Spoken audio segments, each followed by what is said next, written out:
Hey, this is Larry Janesky from Dr. Energy Saver. Hey, you know, there's a right way and a wrong way to do anything. And in this house, we're going to show you the wrong way to do it. Not us. We're not the guys that did it the wrong way. We're going to show you what insulation contractors do all the time in people's homes that isn't really the right thing to do. In fact, it's not the right thing to do at all. Let's take a look. This homeowner said, hey, my house is cold and drafty. So they called the contractors from the state energy program. They come out, did a quick energy audit, and they said, hey, you know, you could benefit from having some additional insulation in your attic. And they only charged a small price, and they came in and they blew in some blown fiberglass insulation. Now, there's a big difference between fiberglass insulation and cellulose insulation, but that's another issue that we've covered in other videos. But the contractor blew in blown fiberglass. It took very little time, maybe an hour, hour and a half or so, and he left this wood deck as a catwalk in this attic, and put this little dams here. You can see there's some just pieces of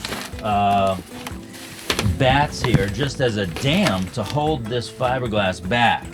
And we can see it hasn't done a very good job. Every time they open the hatch, the fiberglass falls down here and onto your head when you come up into the attic. But anyway, the big problem is the house is still cold and drafty. Still cold and drafty. Before, cold and drafty.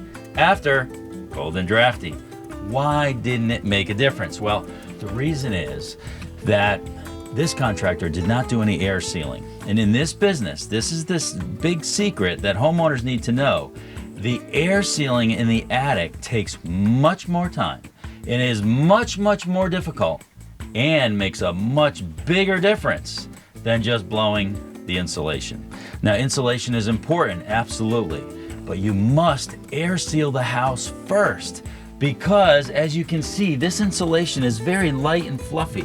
And if we don't stop air from leaking into the attic in the first place, this insulation sure isn't going to stop it.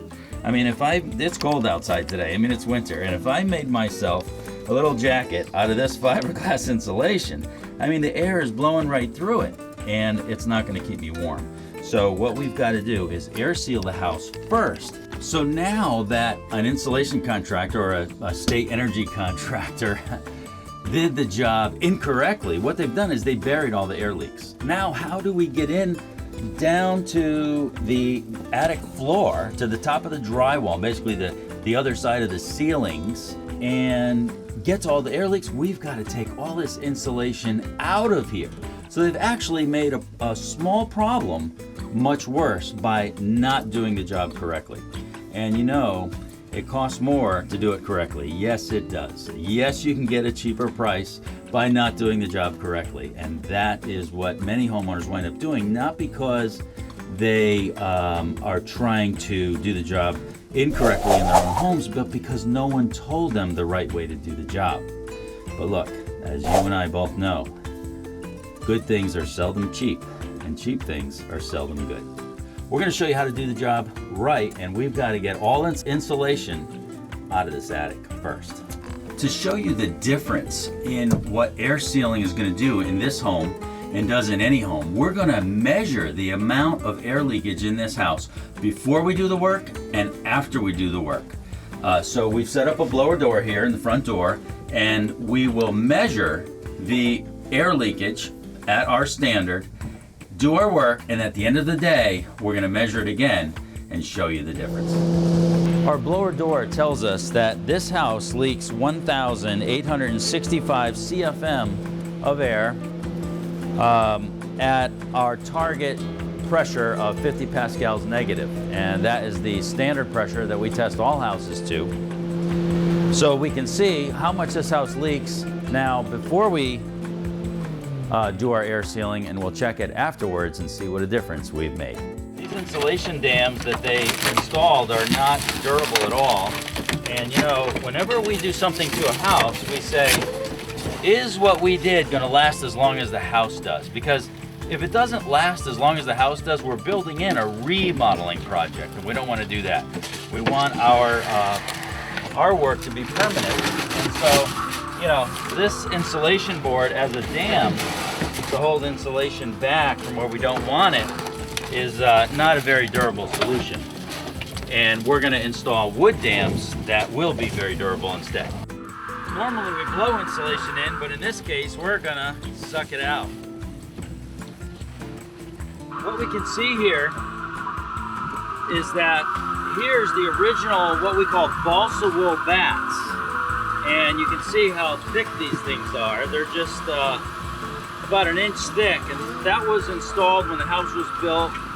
These were used a lot in the 50s, and then we have some bats of insulation, fiberglass bats in areas were installed over that.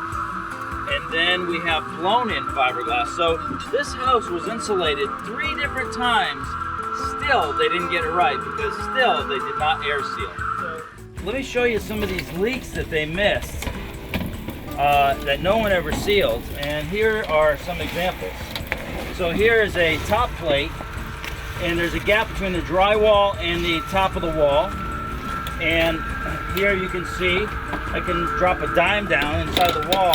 That means air from inside the walls in the house is leaking up into the attic. You see it again here. So this is what we're exposing, and all this is going to be sealed by the time we're done. 6 can lights just in this room alone, and each of these can lights leaks air. Air goes out the top of the can light because the fixture is very leaky, and air goes right around the light bulb and out the fixture, and these were not sealed. You also have a box here above the fan. That is a hole in the drywall.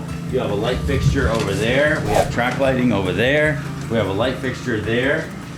All these interior walls weren't sealed at the top of them into the attic, and what happens is air goes into this switch fixture, into all the electrical outlets, right in the hole of the where you stick a prong for a device. That leaks air right in there. It goes up the wall and out the top of the wall into the attic. Now, you know, this may seem like, oh, what's the big deal? How much air could it be? Well, in the wintertime, there's a suction at the bottom of the house as warm air rises in the house when we heat it, and it leaks up into the attic. If you just picture a penny going into the outlet and out into the attic, and then a few minutes later another penny goes into the outlet and out up into the attic, and then another, and all these leaks all over the place, it adds up. We have a bathroom fan in there. Around that fan, it leaks air into the attic. Here we have a smoke detector, a light fixture. Here in the kitchen, we have 2 can lights, and these leak a lot. And so all these leaks from all these walls and all these penetrations really add up. Then we'll find some big ones, some pipe penetrations, some duct penetrations, duct chases, some openings around chimneys. People have these giant spaces around the chimney, which goes right down to the basement where air leaks up into the attic. And these are the things that need to be sealed to get a good job. Otherwise, you're gonna still have a cold, drafty house even after you have your attic insulated. You might be thinking, oh, you just vacuum the insulation out. Yeah, great, no big deal, get a shop vac. You are talking about massive volume of insulation that we suck out of an attic, and with it comes nails and sticks and debris and all kinds of stuff. So this is what we have to have, is a big giant, looks like a giant leaf blower in reverse vacuum. We have these 75 cubic foot bags, and we're going to fill many of those bags by the time we have this attic clean. We're going to fill up that truck, we're going to fill up that big truck with these bags, and now we have to dispose of these things, right? So these bags are going to fill up a dumpster, and you know, a dumpster could cost $400 to dump, so the disposal cost is significant, but that's what it takes to do the job right. And that's why, you know, we want to avoid this in the first place. Do not insulate an attic that's not properly air sealed, so we never have to do this. Here you can see all the material going through the hose and out of the house, and With all that insulation goes all the rodent droppings and bird droppings and dust of the ages and so forth is all going out of here, so your attic is nice and clean, so we can start fresh, get it all air sealed, and some brand new proper insulation on top of the air sealed attic floor. One thing that you'll notice in your neighborhood is snow melt patterns on the roof. Look, you're not supposed to be heating your attic. If you're heating your attic, you're wasting energy. That means air, warm air that you paid to heat is leaking up out of the top of the house and warming the roof, and that's not good. In fact, you don't want that because it can cause ice damming. Air sealing the top of your house and then insulating properly is the solution. Okay, so, you know, it's amazing what you find. And, you know, in this business, the contractors get to bury everything that they do. Okay, we do too, absolutely. But, you know, they can do a crap job and just bury their mistakes. And, you know, the homeowner's never going to wade through all of this insulation to see what they got under there, even if they knew what they were looking for. So here, this is just like this. We just vacuumed the insulation away from here, didn't touch it. It says insulate recessed light cover. So this is an actual, you know, bona fide can light cover that is supposedly treated cardboard so it doesn't burn, supposedly. But look at this thing. It's got a hole in it. It's got finger holes in it. It's not sealed at the bottom. I mean, you just lift this thing off of here. Oh my gosh, it was just laying on top of here. And here's the can light underneath there. And so, you know, this wasn't sealing anything. And, you know, the homeowner thought, well, they sealed at least one can light. That's what the homeowner told us. And I mean, you know, this kind of stuff is very frustrating when you're in the business, you're a professional, you're doing things correctly, and then, you know, there's widespread, you know, really it's abuse, and it's malpractice going on like this. Here we have a can light that you can see the gap between the drywall and the fixture, and then between the trim ring and the fixture, and then at the top of the fixture here, and all these gaps, basically air is just leaking right out of the house. So it's in the ceiling, so you never notice it, but you know, what would you think if you had a 4-inch hole in your front door, right? Pretty important, right? This is even more important because it's at the top where the warm air is rising and leaking out of the house. And for every cubic foot of air, heated air that you paid to heat that leaks out of a hole like this, you need another cubic foot of air to leak in at the bottom of the house, cold, unconditioned air to replace it. And now you have to pay to heat that air, and then it will leak out, and it's just a never-ending process. Air sealing is very important. You know, part of air sealing properly is removing any plywood decking that exists in an attic that's nailed down. And, you know, contractors don't want to do it because it's, you know, it's not easy. But this is what we have to do to get to air leaks that are underneath here. And is a perfect example. If we look here, top plates, and I could take a coin and I could drop it down into that wall. If I let this coin go, I lose it. It goes down into the wall. So this is a gap here and here where air from the interior walls can get leak up into the attic. If we look at this insulation that was right above this top plate, we can see how white it is here? And then we lift this up and you see how dusty it is there? And that means there's air leaking up through that crack over the years, and the insulation simply filtered it and it got dirty. So I'm going to take my foam gun here and I'm going to go around and sort of picture frame this top plate to air seal, and that is what's required. You know, and getting there is the battle. And this seems like an easy job because I'm sitting here in the hatch in relative comfort, but it's really a bear when you get to the top plates on the outside walls where the roof comes down to a point and you're laying on your belly trying to seal over in the difficult spots. But this will make a big difference in the performance of the house over time. Here we have a wire hole coming up through the top plate, and we're just gonna foam it up around that wire. Here we have a gap in the framing, and you can see this big gap between the drywall and the top plate, and so we're going to seal that. Now that the top plates are air sealed and all the pipe and wire holes and can lights are air sealed, we can put an insulated storage deck down so that the homeowner can store some things up here. Certainly where there's 17 inches of blown insulation, you're not going to be able to store anything. But in this way, we're going to put 4 inches of foam insulation down, and then we're going to put a plywood deck on top, as you see here, and we'll have an insulated storage deck and not a gap in the insulation where the storage deck is like it was before. Now, this is the way to properly seal a can light. This is a rock wool can light cover. It's made of a mineral that is inflammable. It will not burn in case there was ever an electrical short in there. But we put this over the can light and then seal around it with our foam. And now this can light will not leak air, and we can blow our insulation right over this cover. Now, this is another attic off the main attic, and this is a smaller area, and the other contractor did not want to come in here, did not come in here at all.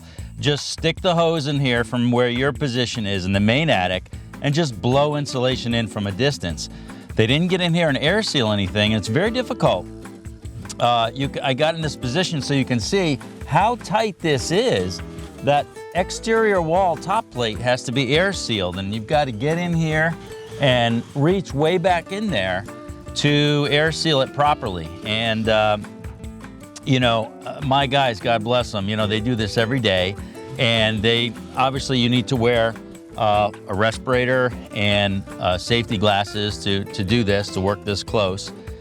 This is one big room, so there's no interior partitions to air seal, just one light fixture. We found it, we air sealed it, and we're going to do the exterior, the perimeter, and that's where we vacuumed out the insulation to get to the top plates. But this is the kind of thing that contractors are trying to avoid, but this is what really needs to be done to do the job right. So now we're blowing the cellulose insulation, and this is the easy part. As you can see, I can do it with one hand, This is what the other guys want to come in and do right off the bat, but you haven't really earned the right to blow insulation in an attic until you've done all the hard work. It's actually almost 5 o'clock now, and we're blowing the cellulose. Cellulose has a higher R value than blown fiberglass per inch.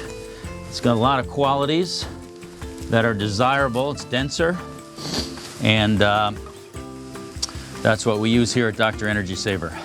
Okay, now we're testing out. We're seeing what is our airflow after we've sealed the attic, and we have 1,555 CFM, so that's 16, 17, 18, 335 CFM that we reduced in this house just by sealing the holes that were left in the attic underneath the insulation. Now, this might not mean much to the average viewer out there, but basically we have cut the air leakage in this house by about 20%, a little less than 20%, just with doing the attic.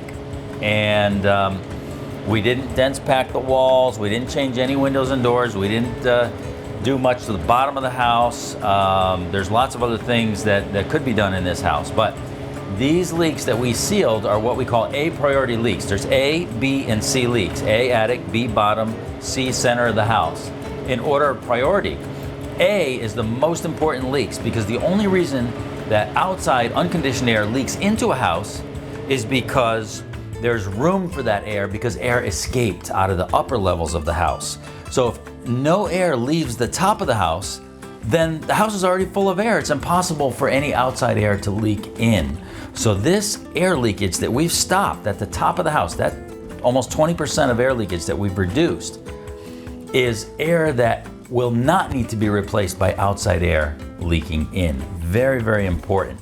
So these are all A priority leaks, 330 CFM of A priority air stopped from leaking out of this house, and that's gonna make a big difference. All right, we're all done. We got insulated storage decks, really durable dams. We've got The attic all air sealed, all the can lights, all the top plates, pipe and wire holes, duct chases around the fireplace.